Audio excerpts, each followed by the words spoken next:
திருவண்ணாமலை பெரிய தெரு பகுதியில் அத்தொகுதி திமுக வேட்பாளர் CN அண்ணாதுரைக்கு ஆதரவாக அமைச்சர் ஏவவேலு தீவிர வாக்கு சேகரிப்பில் ஈடுபட்டார்.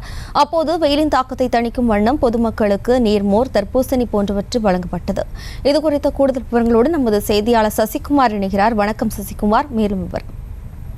வணக்கம் ஜெயஸ்ரீ. திருவண்ணாமலை நாடாளுமன்ற தொகுதி திருவண்ணாமலை நகர பகுதியான பெரிய தெரு, பூதநாராயணன் கோயில் தெரு, ரமணாசிரமம் வரை சுமார் 2 கிலோமீட்டர் தூரத்திற்கு திமுக வேட்பாளர் CN அண்ணாதுரைக்கு உதயசூரியன் சின்னத்தில் வாக்குகளை கேட்டு பொதுப்பணித்துறை அமைச்சர் ஏவவேலு இன்று காலை சாலையில் நடந்து சென்று வாக்குகளை சேகரித்தார். அப்போது வழிநெடுக்கிலும் உதயசூரியன் சின்னத்தில் வாக்குகளை சேகரித்து வரும் கூடிய தொண்டர்கள் மற்றும் பொதுமக்களுக்கு வெயிலின் தாக்கம் அதிகமாக இருந்ததால் நீர்மோர் மற்றும் தர்பூசணி பழங்களை கொடுத்து தாகத்தை தணிக்கும் வகையில் தொண்டர்கள் ஈடுபட்டிருந்தனர்.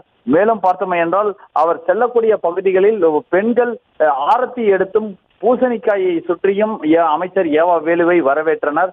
மேலும் அந்த பகுதியில் செய்யப்பட்டிருக்கக்கூடிய திருவிடல் தெருவில் சிமெண்ட் சாலை, அதாவது விமான நிலையத்திற்கு நிகரான ஒரு சிமெண்ட் சாலை அமைக்கப்படும் என்று அந்த சிமெண்ட் சாலை அமைக்கப்பட்டிருப்பது உள்ளிட்ட பல்வேறு திட்டங்களை எடுத்து கூறி செய்யப்பட்டிருக்கக்கூடிய திட்டங்களை எடுத்து கூறி உதயசூரியன் சின்னத்திற்கு வாக்குகளை சேகரித்தார்.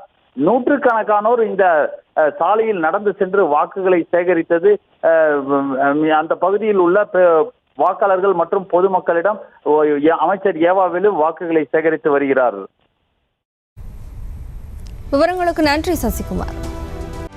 செய்திகளை உடனுக்குடனும் துல்லியமாகவும் தெரிந்து கொள்ள சப்ஸ்கிரைப் பண்ணுங்க.